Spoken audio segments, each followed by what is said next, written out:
And joining us right now is Louisiana Congressman and House Majority Leader Steve Scalise. Congressman, it's great to see you. Thank you so much for being here. Sarah Sanders, your thoughts on her performance afterwards, and then give us your take on the State of the Union.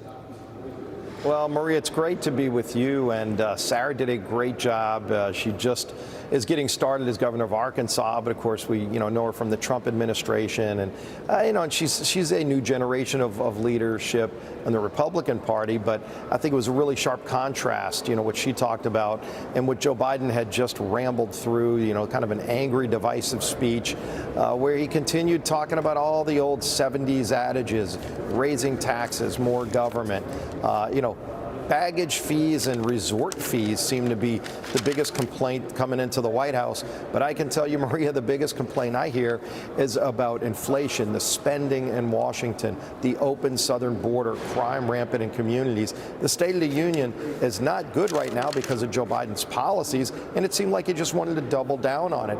He wants to raise taxes even more after the heels of an over $1 trillion tax and spend bill that he just signed into law on a partisan basis when Nancy Pelosi was Speaker.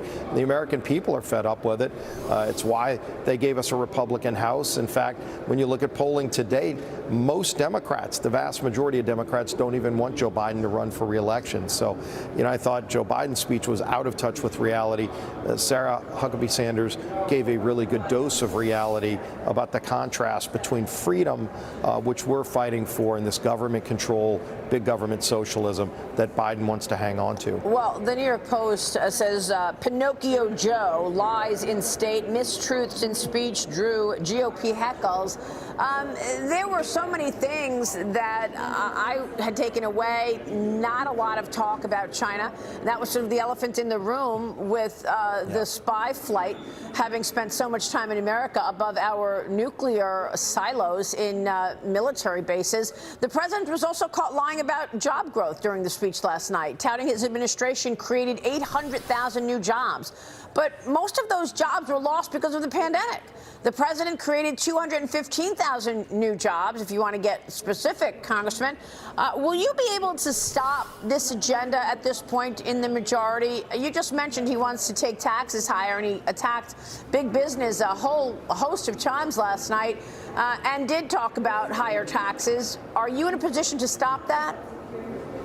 Absolutely, and let me make this perfectly clear, Maria. In this Republican House, there will be no more tax increases. The trillions in new taxes that Joe Biden passed under all Democrat control, House, Senate, and White House, those days are over.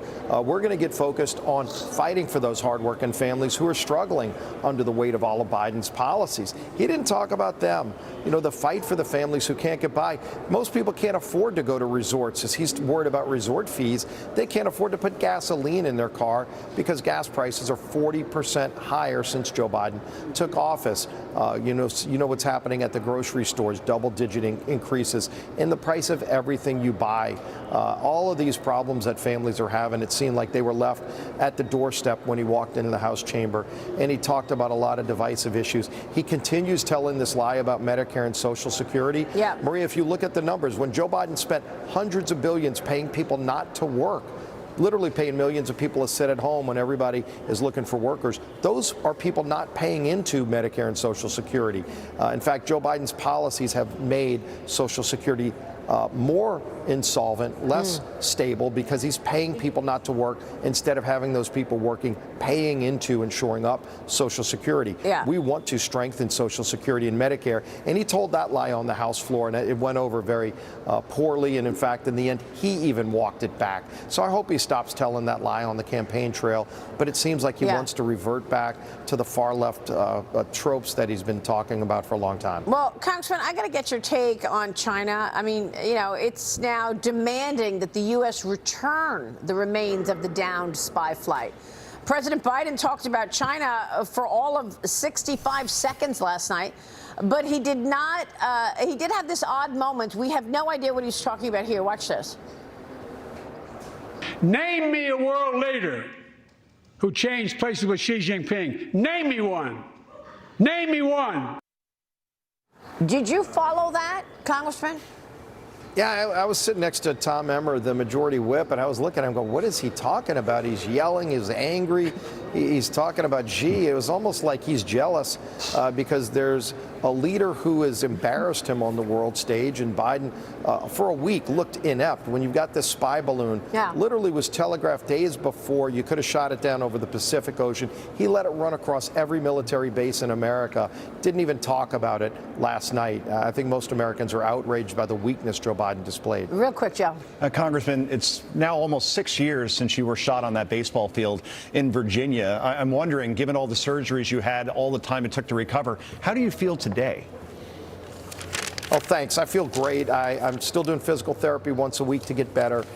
Great team of doctors and physical therapists that have helped me. God performed miracles that day, and I'm lucky to be alive. Thanks. Yes, and we're lucky you are as well. Congressman, it's good to see you. Thanks very much, Steve Scalise in D.C. Always great to be with you, Maria. We will see you Thanks. soon.